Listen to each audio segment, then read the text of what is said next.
President Trump is set to roll out a wave of tariffs to advance his America First economic agenda. It's an event that he is calling Liberation Day. What is Jackie Heinrich calling it? Jackie, what are you calling it? a lot to handle.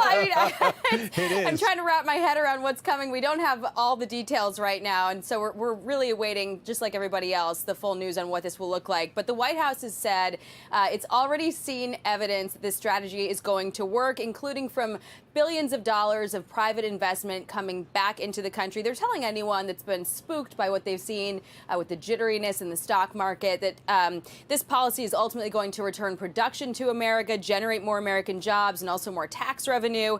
And the president says ultimately Wall Street's going to be just fine. They will be effective immediately. And the president has been teasing this for quite some time. They're not going to be wrong. It is going to work. And the president has a brilliant team of advisors who have been studying these issues for decades. We are focused on restoring the golden age of America and making America a manufacturing superpower.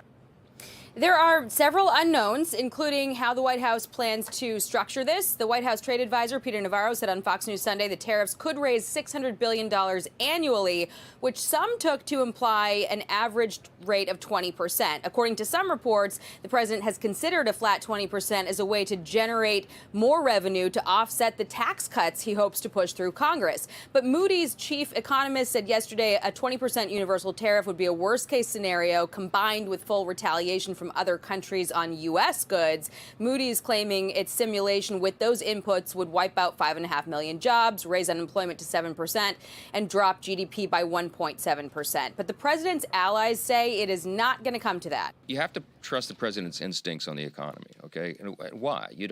This isn't blind faith. Remember what he accomplished in the first administration. Everybody's a little concerned. We all are. But at the end of the day, we got to have faith in our leadership. Our country's going in the wrong direction, 37 trillion in debt. We've got to get manufacturing back to the country, people back to work. A better way to do that is tariffs. So let's give it a shot and see what happens. Now, President Trump said he might not fully equalize tariff rates with some countries because their rates are so high he would be, quote, embarrassed to charge them the same rate. There will also be some kind of new charge applied to new countries as well as sector-specific tariffs. Steel and aluminum imports are already subject to a 25% tariff, and 25% tariffs will also be applied to auto imports starting tomorrow. That does include auto parts. The administration, though, has welcomed deals from other countries to try to offset some of this. The UK, for instance, is trying to shape an agreement on artificial intelligence. On the other hand, though, we just saw yesterday the Prime Minister in Canada and Mexico's president come together on a phone call to try to come up with some kind of a deal to bolster their trade and blunt the impact coming from the U.S. So we'll see what comes out of the 4 o'clock Rose Garden press conference, guys. That's right. And, Jackie, I was just thinking about that. The president's calling it Liberation Day, but maybe we should call it Libation Day because, Wall Street's all over the place. They might start hitting the sauce at 4 o'clock when they finally unveil this thing.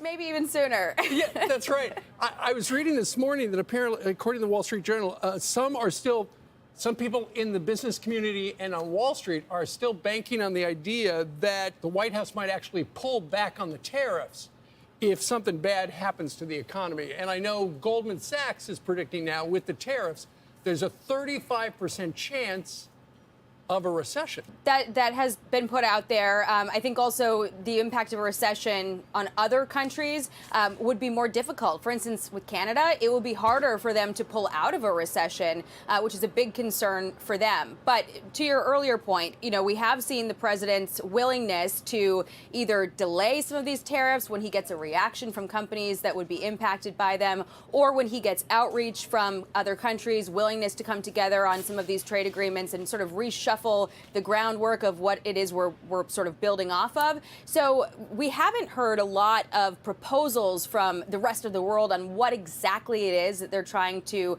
offer the president to offset this.